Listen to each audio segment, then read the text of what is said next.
di sini mau ajakin teman-teman untuk mengenal lebih jauh mengenai matcha dan cara membuat matcha latte. Yuk ikutin terus. Jadi, apa sih matcha itu? Nah, matcha merupakan bubuk teh hijau khas Jepang yang dibuat dari teh hijau atau disebut dengan Camellia sinensis dengan kualitas yang tinggi. Nah, proses matcha itu nggak gampang loh. Matcha itu ditanam secara khusus, lalu matcha itu ditutup dari matahari sebelum panen, dan matcha itu dihaluskan menggunakan batu sampai teksturnya halus dan juga bagus. Kira-kira teman-teman penasaran gak sih sama grade matcha atau tingkatan matcha? Yuk bahas lebih lanjut. Oke, selanjutnya aku akan membahas mengenai tingkatan matcha atau grade matcha. Nah, matcha itu ada 3 grade. Yang pertama itu ada seremonial, yang kedua premium, dan yang terakhir ada culinary. Yuk kita bahas ketiganya. Yang pertama itu aku akan bahas mengenai matcha yang memiliki tingkat standar, yaitu culinary. Dimana culinary matcha ini sesuai dengan namanya bisa digunakan untuk kuliner ataupun makanan. Makanannya apa aja sih? Kayak es krim, roti, kue, itu biasanya menggunakan matcha culinary. Matcha culinary ini teksturnya itu cukup halus dan memiliki warna yang cukup pekat.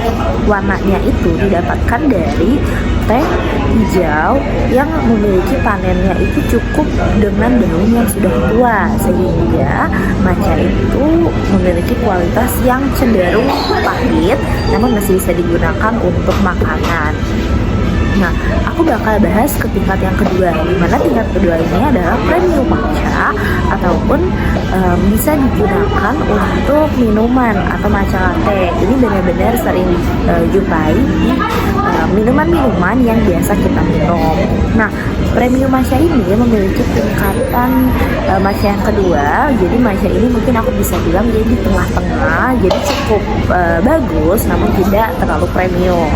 Tidak sesuai dengan namanya ya. Jadi dia itu masih ada di level 2. Untuk premium matcha sendiri memiliki tingkat warna yang cenderung lebih muda dibandingkan dengan culinary matcha, dan masa daunnya itu cukup muda namun tidak semudah seremonial matcha.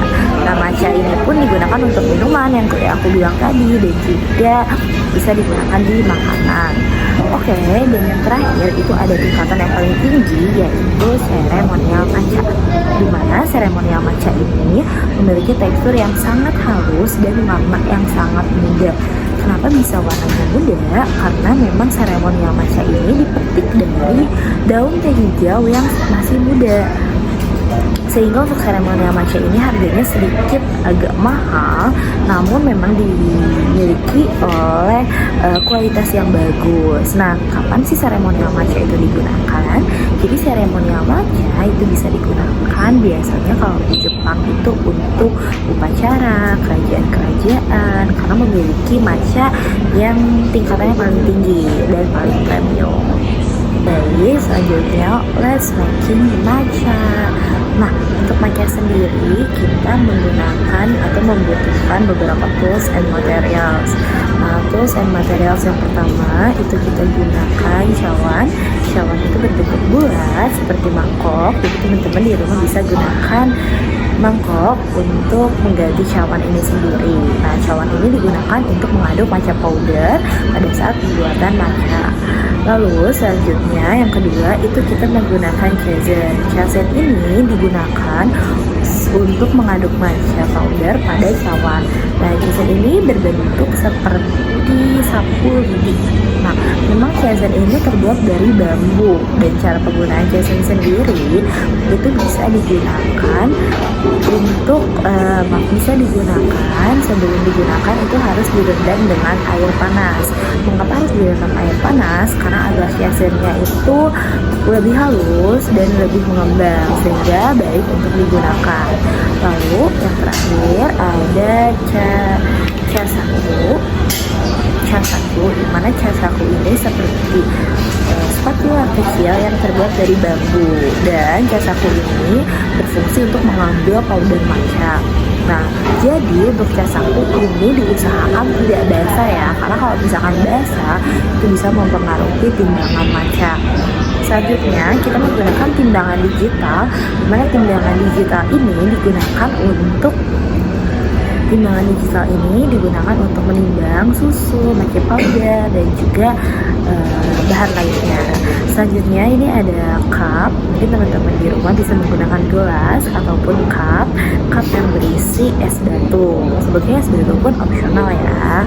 Oke, selanjutnya aku akan masuk ke bahan intinya. Bahan intinya yaitu matcha powder, dan di sini kita akan menggunakan ceremonial matcha atau matcha dengan grade paling tinggi karena memang memiliki kualitas yang bagus dan lebih enak disajikan. Oke, selanjutnya ini kita menggunakan fresh milk, di mana fresh milk ini berfungsi untuk selanjutnya kita menggunakan fresh milk. Fresh milk ini akan disajikan bersamaan dengan matcha yang kita buat. Yang terakhir, aku menggunakan Himalaya salt atau garam Himalaya. Nah, kenapa sih kita harus pakai garam Himalaya? Karena garam Himalaya ini akan memberikan rasa umami. Apa sih rasa umami? Jadi rasa umami merupakan rasa gurih yang digunakan yang ada pada matcha yang bisa menyeimbangkan rasa matcha. Jadi ketika disajikan, matchanya itu tidak hanya pahit ataupun manis, tapi ada rasa gurih dari si garam Himalaya. Oke, let's making the matcha.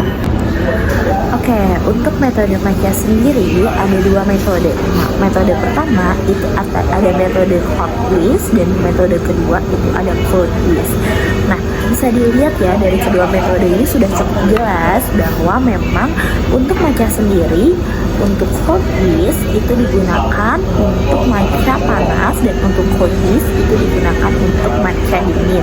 Nah, gimana sih cara ngebedainnya? Jadi untuk hot whisk sendiri itu digunakan matcha powdernya itu akan dilarutkan dengan air panas dengan suhu 70 sampai 80 derajat. Suhu ini dibilang stabil karena kalau misalkan suhunya terlalu tinggi ataupun terlalu rendah itu bisa merusak matcha.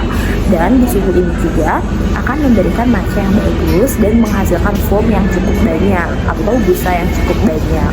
Lalu ada metode cold whisk, di mana metode cold whisk ini sendiri sudah seperti namanya ya, jadi metode dingin dan menggunakan air dingin. Nah, kebetulan pada metode cold whisk ini kita tidak menggunakan air sama sekali, tetapi kita menggunakan susu atau fresh milk pada saat mengaduk matcha ini sendiri agar memberikan rasa yang lebih creamy dan juga enak pada saat disajikan matchanya.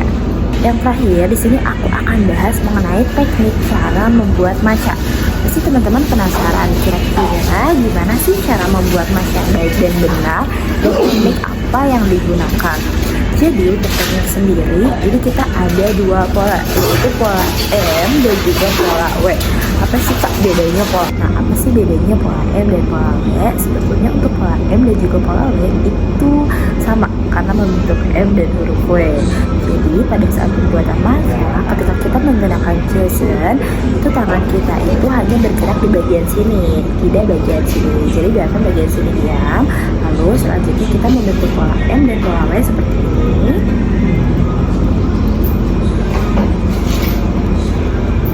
Jadi yang digunakan itu hanya tangan dari sini sampai sini.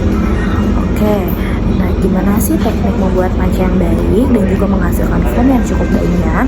Jadi di sini kita menggunakan teknik 30, 20, dan juga 10. Apa sih teknik 30, 20, 10? Jadi teknik 30 dan 20, 10 itu merupakan teknik pembuatan matcha dengan durasi waktu 30 detik, 20 detik, dan 10 detik. Nah, pada saat 30 detik pertama kita harus menggunakan Johnson atau membentuk pola W dan juga M itu secara cepat. 30 detik pertama kita menggunakannya secara cepat agar menghasilkan foam yang baik dan juga foam yang banyak. Lalu untuk 20 detik selanjutnya itu kita tidak terlalu cepat namun tidak lambat, jadi cukup sedang saja menggunakan Johnsonnya. Lalu untuk 10 detik terakhir kita menggunakan pola W dan pola semen itu sangat pelan dan hanya di atas permukaan matcha, sehingga matcha yang dihasilkan akan bagus, menghasilkan foam yang baik dan juga dan banyak. Nah, gimana nih kakak-kakak atau teman-teman, udah siap belum membuat matcha? Yuk buat matcha di rumah. Dadah.